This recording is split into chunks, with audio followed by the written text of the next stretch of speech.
Эпіміз күн чешет лезетлеви яғылы ашыларына ашамақ селеміз. Ама чоқысы емеклер ашқазанның бозылуына кетіре біле. Шының үшін бүгін келев хамызының меузысы кен тарқатылған ашқазан хасталығы ақында олacak.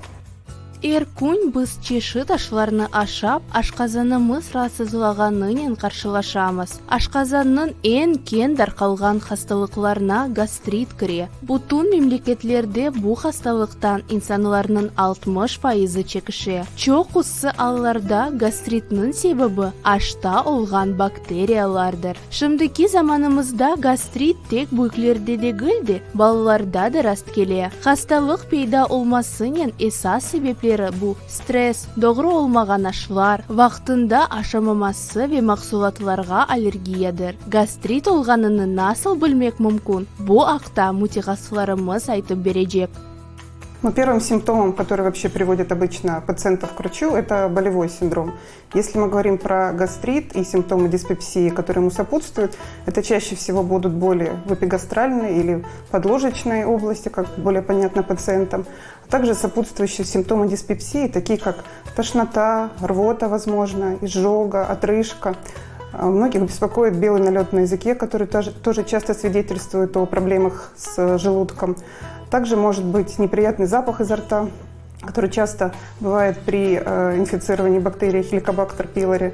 Это общая слабость, может быть снижение качества жизни у пациентов, а пациенты с кислородозависимыми заболеваниями, к числу которых относится и гастрит, это заболевание, которое зачастую встречается у людей молодого, трудоспособного возраста. Поэтому качество жизни и трудоспособность у них снижается. Это тоже является одной из причин, по которой они обращаются за медицинской помощью к врачу.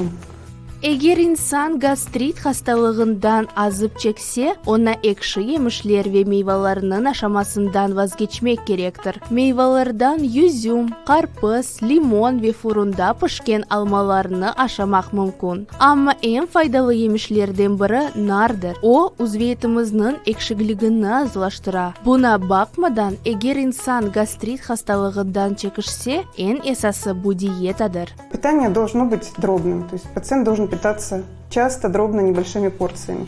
Не допускать больших интервалов между приемами пищи. То есть интервалы должны быть где-то 3–3,5 часа. Пациент не должен наедаться перед сном. То есть ужин должен быть легким, необильным, должен быть где-то часа за 3 до сна. Также пациентам не рекомендуется ложиться сразу после еды. То есть где-то в течение часа после еды необходимо походить, посидеть, но не ложиться. По продуктам питания. То есть диета должна быть щадящей. То есть это должно быть термическое щажение. Не должно быть сильно горячей, сильно холодной пищи. То есть такой теплой комнатной температуры. И не должно быть продуктов, которые раздражающе действуют на слизистую верхних отделов желудочно-кишечного тракта. Это крепкий чай, крепкий кофе, это газированные напитки. Это все кислые фрукты, в первую очередь цитрусовые, то есть мандарины, апельсины, лимоны, грейпфруты. Это все рекомендуется исключать. Это специи, это приправы. Это кисломолочные продукты, кефир, это крепкие наваристые бульоны из жирных сортов мяса, это шоколад, это свежая выпечка, свежий белый хлеб. Все эти продукты рекомендуется пациентам либо исключать, либо ограничивать в зависимости от тяжести состояния. Doğru aşının aş ezim etici sistemасының işi iyileştire ve hastalıkka inkişaf etmege bermey. Диетаны қатты тұтмақ керек. Doğru aşının aşaması hastalıkны tez yenmege yardım ете. Şunun için mutaxassislarның tavsiyelеріне диққат айырып, өзіңізге мұқайт олыңыз.